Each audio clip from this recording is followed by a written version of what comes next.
She's walking down 110th Street. She's causing new potholes. The Ninja Turtles are having to do new drywall and fix their Very bookcase. expensive in New York. And she's upset that people found her attractive. I hear a lot of people upset about the fat pride issue, fat shaming, and I want to hear from you. I want to know why, whichever side you're on. What is it about the other side that upsets you? Because this is an issue where there's a lot of controversy, but sometimes people can't articulate why exactly. I'll tell you exactly what it is for me. It's the compulsion of language. It's not about chubby women. It's not about mansplaining. Here's what I think people need to remember. Most men find most women attractive. Yeah. Okay, everyone in this room has who has a girlfriend or mothers, sisters. I can think of everyone right just connecting from us, at least 12 women, a variance of 8 inches and probably 60 pounds between them, and all of them would be considered attractive. So let me say, we do not expect women to look or be one way. Men don't expect that. No. My problem with the fat pride movement is when you demand that we deem all women to be attractive in all ways. It's the compulsion of language. Reasonable? Let me know. So here is what's happening right now. There's a show on Netflix again launching called Insatiable, and there's already a petition to stop it. Let's roll a clip so you have some context for it. My name is Patty. High school was a nightmare. Fatty Patty's huge. Every day I wondered, how much more of this can I take? Right here. Look! Patty's hot! Having my jaw wired shut lost me more than just my summer vacation.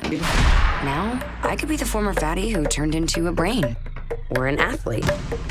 Or a princess. We have had enough of this. You can go. I don't even think the show is out yet, if I'm not mistaken. No. It doesn't stop people from already being outraged. Cue the tweets.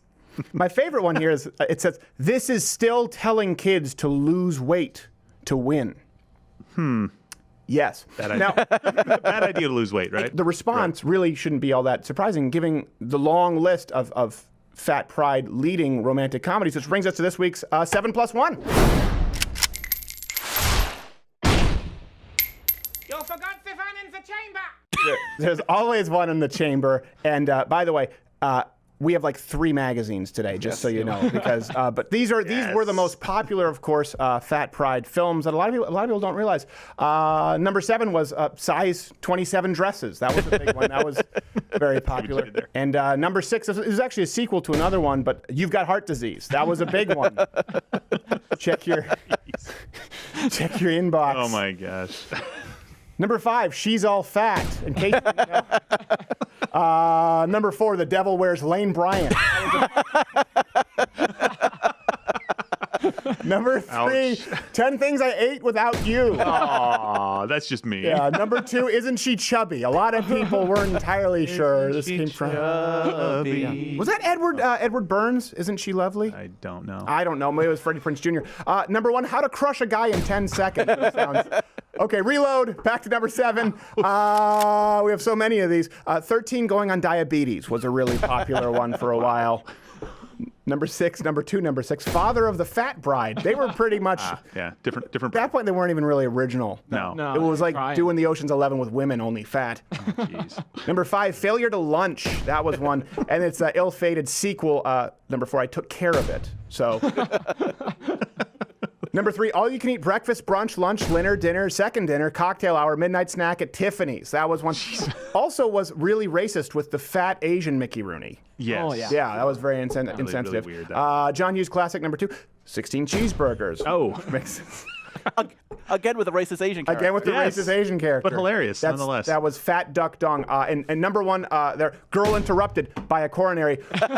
Reload. We have another 7 for you. Number 7, While You Were Sleeping, I Raided the Fridge was another one. Number 6, That happens. Yeah. Portly Woman. That was one that Jason Alexander, little known fact in that film. Number 5, He actually played the portly woman. it's true, Can't Run Away Bride. That was one. She struggles. Oh, I see that. Number 4, 50 Shades of Grey, fat version. It's like the expurgated version of 50 Shades of Grey with fat. Starring Lena It's like Dunham. they're getting lazy and desperate for time. Yeah, it's almost. I think some of these are straight to video. Number 3, The Sisterhood of the Unnecessary but Actually Necessary Maternity Pants. Ouch. Jeez. Number 2, P.S. I Ate You. And it was actually a sequel. No, wait, I always get these confused when Sleepless in Seattle was not actually one, but number one was when Harry fed Sally. That was a big one. And of course, actually, the plus one top rom-com fat pride film of all time is I Feel Pretty, starring Amy Schumer. That's been this week's 7+1. You forgot Stefan in the chamber. Always forget. That's how it ends all the villains. The Germans. You're out. No, I'm not. By the way, hit the bell. Join Mug Club if you haven't hit the notification bell. That's what keeps us going. We do the show every single day, full hour. And if you want to try it out, live streams every Thursdays, 8 p.m. Eastern. Okay, so I think the fat pride issue, this really is more symptomatic of the left. And it's the root causes here are greed, enablement, and ingratitude. And these are the same things with every other problem you see from the left. So what happens if someone is greedy and you enable them? It ultimately leads to complete and total ingratitude. Yeah. How do I mean this? Greed. Let's start with the left. Let's go economically and then move into fat pride. Yeah. For example, today's progressive left, they accuse the wealthy of being greedy. But the wealthy aren't the ones trying to take anything from you. When we talk about the wealthy, the 1%, I think it's joint, depending which number you use, 300-something thousand or 400-something thousand joint household income. Yeah. They pay most of the taxes. Okay, we're not talking about the economic system injustice or someone who works at Bear Stearns. We understand. But the truth is, when you're just looking at the general population, it's the progressive leftists who are the ones trying to take what others have earned. Healthcare, universal income, internet, and of course the greed parallels with obesity. You're the greedy pig who ate too much. The non-obese people are not trying to take your food. You're taking theirs. And then you're mad that they're just not on board with it. So then it leads us to enablement with the fat pride issue. And I think that's probably the one that people are the most obvious. Yeah. The left enables bad behavior because it feels good. Yeah. As long as it feels good, it's about rather than examining themselves and reflecting. Good. Okay, we've done this before. How much flack have we caught for this? Let's use a few examples. AIDS. AIDS was something specific behavioral patterns lead to catching AIDS. Don't judge! It's as perfectly legitimate a lifestyle as anyone else's. Okay, how about a lifestyle called... We should all be getting AIDS. You should be so lucky! You get AIDS, and you get AIDS. Oprah, by the way, said I think 2 in 5 heterosexual couples by like 1995. We have that sometime. We did It's it like in a 0 Just in search 5. Stephen That's Crowder. an advertisement. It was an AIDS surplus she had to give out. Hey, by the way, the lifestyle is called not having sex with men in truck stop stalls. Yeah. Yeah, Like just that's it. It's the single most preventable disease in human It's history. 100% preventable. How about instead we have a pill? How about no pill? How about you just don't have orgies in truck stops? Let's go with the pill. Okay, so another example. I mean, obviously abortion. Yeah. You have no right to judge. It's just as moral of a choice of whether you're pro-life or pro-choice. Listen, you have the right to judge. We've enabled women to make it as easy, actually easier, than putting a child up for adoption. If you're a serially unemployed loser, let's just give them universal income. Right. It's a That's human gonna right. solve it. You don't know. That's the word, right? Nuance. Yeah. According to Anna Kesper. It's nuance. Everything is nuanced. Giant fat land whale? Who are you to judge? They're just as healthy and beautiful as everyone else. By the way, they want to change it from diabetes to livabetes. Is actually Yeah. they're That does, really pushing it that does hard. sound better. Yeah. That It does sound better. Die is more You still lose a foot. descriptive, though. Yeah. And this leads us to ingratitude. And rather than just becoming a manatee, or being grateful that you live in a country with even the option to become obese. That's one thing too. The left is constantly America is the fattest, stupidest. Well, I think it's a great thing that we have the problem of overabundance, right? Yeah. I'm still grossed out, but I think it's a good problem to have. Better than starvation. And you have all of the tools readily available to fix it. Instead, people bitch. Yep. They bitch because you now feel entitled to not only a seriously grave health risk, but entitled to other people's opinions regarding your beauty. That's the issue here. You demand that the public opinion change in the face of evolutionary biology and, by the way, scientific medical consensus. Not only, let's not even say consensus. Medical accuracy, truth. It doesn't matter who agrees on it. I'm never the problem. Exactly what You're I'm never the problem. It's society that has to be changed to accommodate them. Right. Instead of dropping a few pounds, we have to make all movie theater and airplane seats bigger. These same people are always bitching about privilege. How privileged are they? I'm too fat is the problem. You're privileged, and you're exercising it more. I'm exercising restraint. And then we need to get bigger seats because I actually like the roomy seats. We kind of all benefit. The issue is we go even as far as to shame those people who take care of their bodies. Yeah. Right? Now people they're thin is they try to say thin privilege. So we can't shame people for eating themselves into obesity. And I'm not saying you should shame people, but you can't even make a judgment saying this is a bad call. Yeah. But we can shame people who exercise enough that they can have a slice of pizza on the weekend, for example. And remember the idea of tolerance? Yeah. Remember that? Remember that idea? So the definition, I think I have it in front of me, is sympathy or indulgence for beliefs or practices differing from a conflicting opinion with one's own. The act of I don't even think that's going to be in the nomenclature for our kids. The definition of tolerance.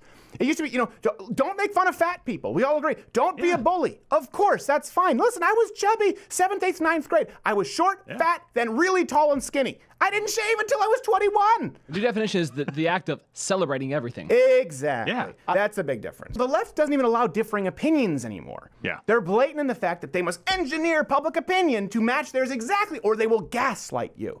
Right? Let's go from gay marriage to men in little girls' rooms. Yeah. Taxing the wealthy to being forced to praise. Now it's not, you don't believe me? It's forced praise of morbidly obese people. Instead of weigh-ins, NAFA has yay-ins. I yay ravishing. Kidding me? I am halfway between sexy and lovely. No, you're not. Oh, I yay sexy. That was very You're blatant. halfway between diabetes, type 2, and death. I love Brodigan, just a simple answer. No, you're not. This was when we covered last week. This land whale who marched down Times Square in a bikini, right? This comes from Cosmo. And she complained that people were actually catcalling her. Yeah. Like they wanted to get all up in her crevices and stuff, whatever it was. Here's a woman who Pick a crevice. She's walking down 110th Street. She's causing new potholes. The Ninja Turtles are having to do new drywall and fix their Very bookcase. expensive in New York. And she's upset that people found her attractive. This is the problem people have. It's the compulsion of the definition of tolerance is predicated on the idea of understanding and compromise that we just talked about. So tell me, where is it? We just talked about gay marriage, transgender issues, wealth redistribution. Right now, fat pride. Tell me, where is the offered compromise from the left on any of those issues I just mentioned? Any of those issues I just mentioned, you have to tolerate. They have to be willing to find a middle ground. Name one. You can't force people to accept someone. You can't force an apology. You can't force people to love someone. And you can't force people to be sexually attracted to everyone. By the way, this is the thing. Most guys are sexually attracted to most women. You don't have to be perfect. We just don't want to have to be told that we're a racist, sexist, misogynistic pig if we are not attracted to all of the things. And that's, by the way, it's also medical accuracy. That's why Amazon Prime recently really, they struggled with their recent docuseries celebrating obese 75-year-olds. It's not coming down the pike anytime soon. Not gonna happen. If you like this video, subscribe or click the notification button next to the subscribe button, because YouTube's decided that subscribing doesn't mean anything, and if you want to actually know about our videos coming out, you have to hit the notification button. Also, if you're a fan, you want the daily late night show, subscribe to Mug Club at louderwithcrowder.com/mugclub. Thanks for stopping. This is just, it's girthy.